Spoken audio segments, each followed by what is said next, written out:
Tapos na ang ginawa ni Kruger na item, at sumisigaw at pasugad na ito. Pasugad na din ang mga God Hand ni Grid, at sinasabi nito na Master Craftsman versus Master Craftsman. Kung nagtrabaho siya ng 20 minuto, ganoon din siya. Maghintay lang siya ng 1 minuto, madali lang naman nahaharangan ni Kruger ang mga atake ng mga God Hand, gamit ang bagong ginawa nitong item.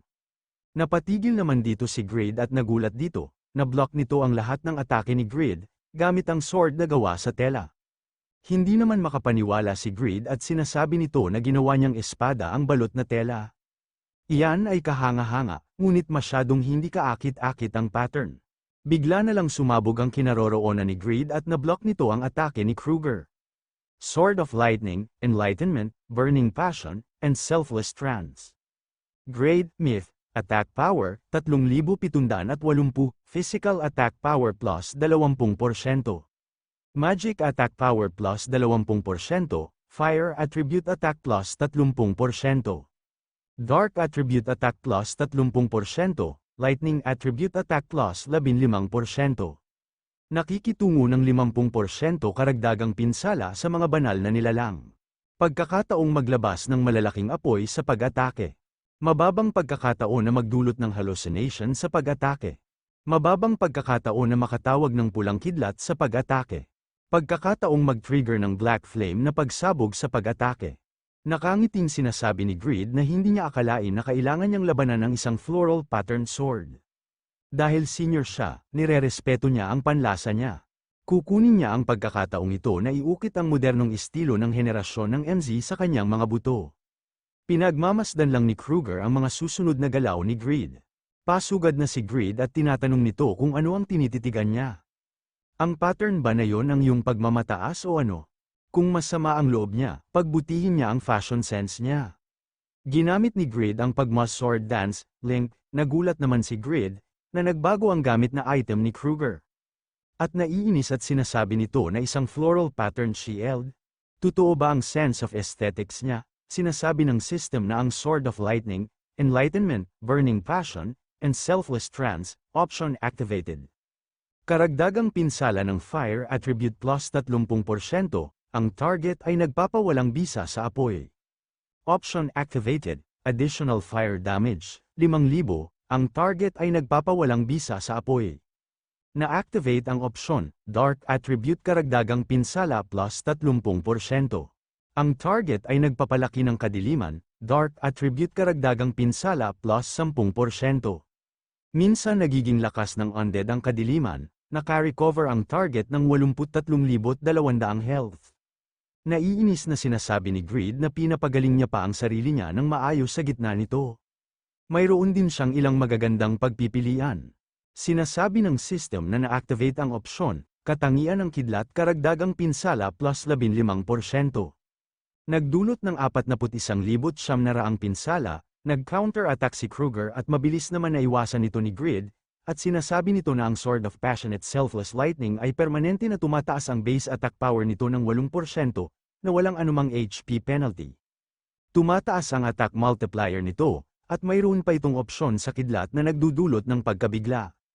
Binago ni Kruger ang kanyang item sa isang pana, at batid pa ni Grid na bakit hindi siya humiram ng baril sa dating isla. Baka kailangan niya ng shield ngayon, biglang naglabas ng Red Lightning ang kalangitan. Kung ang nakaraang henerasyon ay wala sa buong lakas, ang kasalukuyang alamat ay lumalakas pa rin. Laban sa pinaka-nakamamatay at pinaka-magkakaibang kombinasyon ng apoy at kidlat sa mga umiiral na sandata, ito ang sandali na ang nakaraang alamat ay dinaig ng kasalukuyang alamat sa pamamagitan ng purong kapangyarihan. Tinamaan na ng Red Lightning si Kruger, at sinasabi ng system na nagdulot ng 175,600 pinsala sa target. At ang bagong henerasyon ay simply superior, sinasabi ni Grid na ito ay nagpapaalala sa kanya ng mga lumang araw. Nakakatakot talaga noon, at ngayon isa lang itong random na opsyon sa kanyang espada. Sinasabi ng system na nagdulot ng 175,600 pinsala sa target. Ang target ay nabigla sa loob ng 1.2 na segundo, sinasabi ni Grid na ngayon na ang pagkakataon. Tapusin niya siya ng mabilis. Mabilis na nagbago ang item ni Kruger, at nagpalit ito bilang shield, at hinaranggan nito ang God Hand.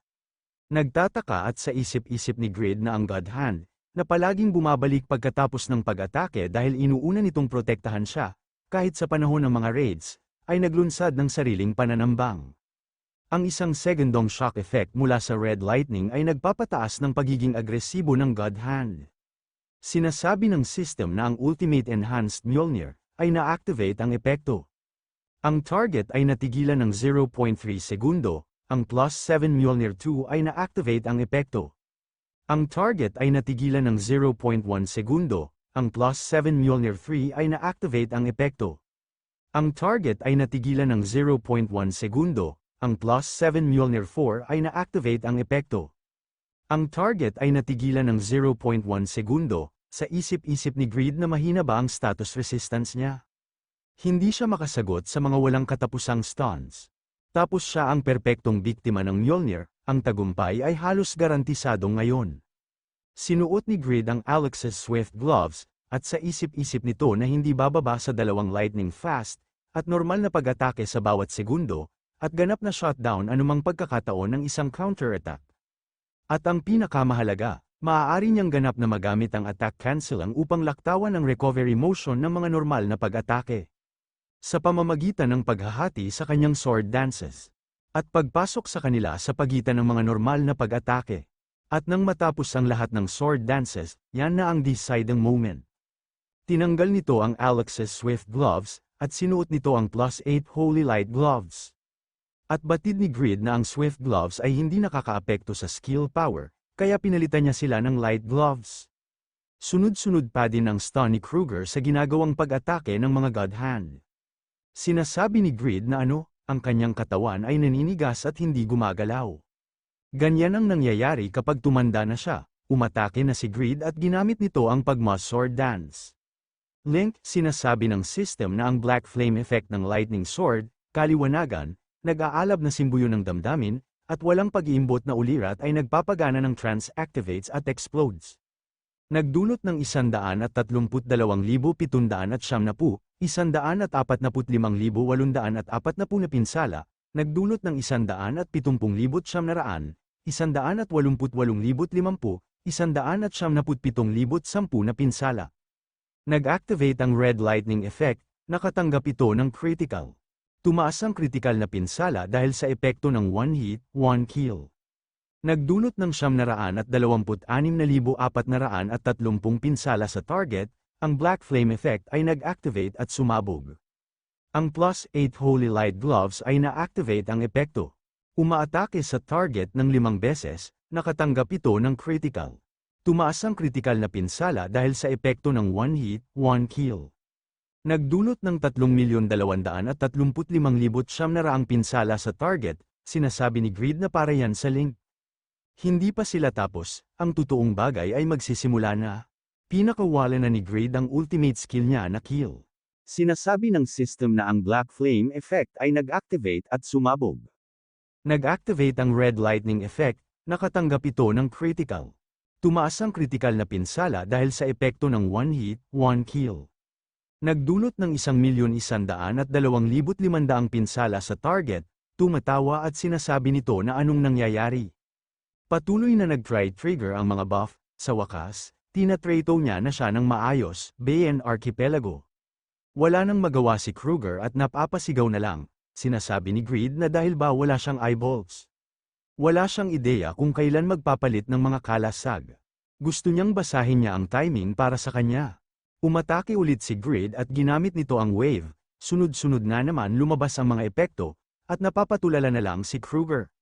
Nag-combo na si Greed at ginamit nito ang extreme. Nakagawa ito ng malakas na pagsabog, at nakatayo pa si Kruger. Naiinis at sinasabi ni Greed na ang kanyang link, kill, wave, extreme, ang lakas ng lahat ng kanyang swerte ay na-block ng isang bagay na pangit. Para sa isang bagay na may mga pattern ng bulaklak, mayroon pa rin siyang 30% HP na natitira. Ganda rin ang depensa niya, sa pagkakataong ito ay armor na. Dapat niya ba ay transform ang God Hand sa Raphael Spear? Hindi niya alam kung ano ang susunod niyang gagawin. Hindi na siya bibigyan ng openings, ipagpatuloy nilang ang stun, God Hand. Pasugad na ulit si Greed, at ginamit niya ulit ang link, kill. Sa isip-isip nito na kung pipigain niya lahat, makakagamit siya ng Fusion Sword Dances ng 2 beses pa. At ginamit nito ang Super Link, at batid pa nito na isang Fusion Sword Dance na may firepower na hindi kayang sabayan ng Dark Lifesteal na kayang gawin ito. Ito na ang huli, nakikiusap na si Greed na mamatay na ito. At ginamit nito ang Extreme Kill, binalutan nito ang kanyang paa para makaiwas sa pag-atake ni Greed, at binago nito ang kanyang item, at ginawa niyang dagger. Sinasabi ni Greed na porsigido talaga siya, hindi niya maisip kung gaano niya kagustang magtagumpay kung wala ang mga pattern ng bulaklak na yon. Sa pagkakataong na ito si Kruger naman ang paatake. Pinagpapawisan na si Greed at napapamura, at sa isip-isip nito na hindi na siya marunong gumamit ng Fusion Sword Dances, anong gagawin niya ngayon? Sinasabi ng system na ang passive skill na Divine General ay na-activate. Kapag gumagamit ng skill sa pag-atake, mayroong 50% na pagkakataong i-reset ang cooldown nito. Sumugod na din si Greed at tumatawa at sinasabi nito na ngayon ay ang araw na ang lahat ng kanyang swerte, at ang kanyang cash out. Sa isip-isip ni Stick na ang isang napakalaking kapangyarihan sa pag-atake, na parang isang natural na sakuna ang nagwawalis sa buong corrupted na archipelago. Sa pamamagitan nito, ang paglilinis ng Bayon ay tiyak na dapat na isang hakbang papalapit. Pero hindi madaling panoorin, para makita ang isang alamat na minsang lumaban para sa mundo ay nahulog ng ganito. Umatake na si Greed at ginamit na ulit nito ang Extreme.